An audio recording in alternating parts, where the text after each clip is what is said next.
अस्सलामु अलैकुम वरहमतुल्लाहि वबरकातुहू। आज की वीडियो में हम एक ऐसे बुनियादी और रूहानी मौजू पर गुफ्तगू करेंगे जिसका नाम तकवा है। हम इस मौजू को कुरान पाक, हदीस मुबारका और सही तारीखी वाक़या की रोशनी में समझने की कोशिश करेंगे। आइए आगाज़ करते हैं। पहले हिस्से में जानेंगे तकवा की तारीफ। तकवा का मतलब है अल्लाह ताला का खौफ दिल में बसाना, हर उस काम से बचना जो अल्लाह की खुशनुदी के खिलाफ हो और हर लम्हा अल्लाह की याद में रहना। ये वो जेवर है जो हमारे दिल को मुनव्वर करता है और हमें नेक रास्ते की तरफ रहनुमाई फराहम करता है। हिस्सा नंबर 2, कुरान की रोशनी में तकवा क्या है। कुरान पाक में तकवा को बहुत अहमियत दी गई है। मसलन सूरत अल-बकरा की इब्तिदाई आयत में फरमाया गया है, ज़ालिकल किताबु ला रैब फीह हुदल लिल मुत्तक़ीन, यानी ये किताब उन लोगों के लिए हिदायत है जो तकवा रखते हैं। फिर एक और आयत नमूदार होती है और सूरत अल-हुजरात में अल्लाह ताला फरमाते हैं, इन्न अक्रमकुम इंदल्लाहि अत्क़ाकुम, यानी अल्लाह के नज़दीक सबसे ज़्यादा मुअज़्ज़ज़ वो हैं जो तकवा के तकाज़ों को समझते और अपनाते हैं।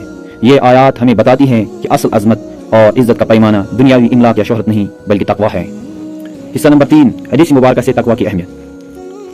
रसूलुल्लाह सल्लल्लाहु अलैहि वसल्लम ने फरमाया, इत्तक़िल्लाह हैसुमा कुंता। जमे तिर्मिज़ी की हदीस है। इस हदीस मुबारका में हमें हर हाल व मौका पर अल्लाह का खौफ रखने की तलकीन की गई है। ये इरशाद हमें याद दिलाता है कि चाहे हम कहीं भी हों, हमारी आंखें हमेशा अल्लाह की निगरानी में होनी चाहिए जो हमें हर नाफरमानी से बाज रखती हैं। हिस्सा नंबर 4, सही वाक़यात की रोशनी में तकवा। तारीखी वाक़यात भी तकवा की अहमियत को उजागर करते हैं। एक मारूफ वाक़या हज़रत उमर रज़ियल्लाहु तआला से मंसूब है। हज़रत उमर रज़ियल्लाहु तआला अन्हु मदीना की गलियों में गश्त करते हुए एक घर से आवाज़ सुनी। वहाँ एक माँ ने अपनी बेटी को दूध में पानी मिलाने का हुक्म दिया था। बेटी ने मासूमाना अंदाज में जवाब दिया, अमीरुल मोमिनीन उमर, देखे या न देखे मगर अल्लाह तो देख रहा है। ये वाक़या इस बात का ज़बरदस्त सबूत है कि तकवा की रोशनी में इंसान अपनी जिम्मेदारी को कितनी संजीदगी से लेता है, चाहे कोई उसकी मौजूदगी न देख रहा हो। नंबर 5, तकवा की अमली निशानियां और इतलाक। तकवा की अलामात हमारी रोज़मर्रा ज़िंदगी में मुतअद्दिद सूरत में ज़ाहिर होती हैं। दिल में अल्लाह का खौफ, हर अमल से पहले सोचना कि आया यह अल्लाह की खुशनुदी का बाइस है। इबादत की पाबंदी, नमाज, रोज़ा, ज़कात और दीगर फ़र्ज़ों की पाबंदी करना। हराम से इज्तिनाब, हराम रिज़्क़ और नाजायज़ कामों से दूर रहना। अखलाकी पाकीज़गी, सच्चाई, दयानतदारी और दूसरों के हुकूक का ख्याल रखना।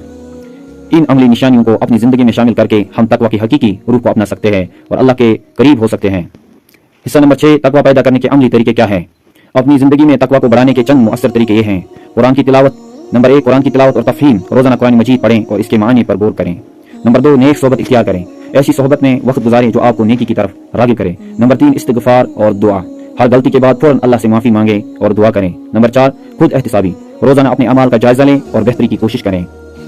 हम इस मौजू का इख्तितामी जो हिस्सा है, कंक्लूजन करते हैं। दोस्तों, तकवा वो नूर है जो हमारे दिलों को मुनव्वर करता है और हमें अल्लाह के करीब ले जाता है। आइए हम सब अहद करें कि हम अपनी ज़िंदगी में तकवा को अहमियत दें और हर लम्हा अल्लाह की याद में रहें। अगर आपको ये वीडियो पसंद आई तो लाइक, शेयर और सब्सक्राइब